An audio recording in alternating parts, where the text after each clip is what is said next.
بھارتی وزیر خارجہ ایس جے شنکر نے پاکستان اور بھارت کے حالیہ کشیدگی سے متعلق بات کرتے ہوئے کہا ہے کہ 9 مئی کی رات امریکی نائب صدر نے وزیر اعظم نریندر مودی کو فون کر کے بتایا کہ پاکستان بھارت پر بہت بڑا حملہ کرے گا اگر ہم نے کچھ باتیں تسلیم نہ کی تو۔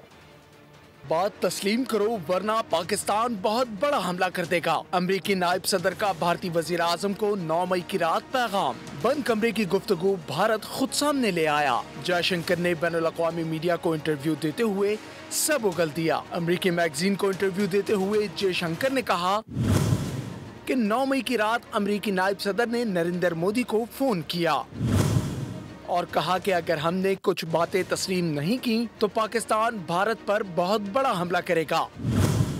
ٹیلی فونک گفتگو کے دوران میں بھی کمرے میں موجود تھا اور پھر 10 مئی کو جو کچھ ہوا دنیا نے دیکھا۔ بھارت کی مسلسل جارحیت کا جواب پاکستان نے مارکہ حق سے دیا۔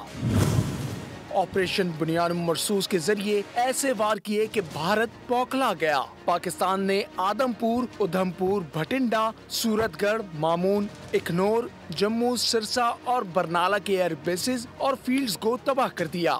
بھارتی اڑی فیلڈ، سپلائی ڈیپو، سرسا اور ہلوارہ ایئر فیلڈ بھی تباہ کر دی گئی تھی۔ امریکی صحافی نک رابرٹس بھی سچ دنیا کے سامنے لے آئے، جس کے بعد بھارت مذاکرات کی میز پر آنے کے لیے مجبور ہوا۔ سبسکرائب کریں اور بیل دبائیں تاکہ کوئی خبر رہ نہ جائے۔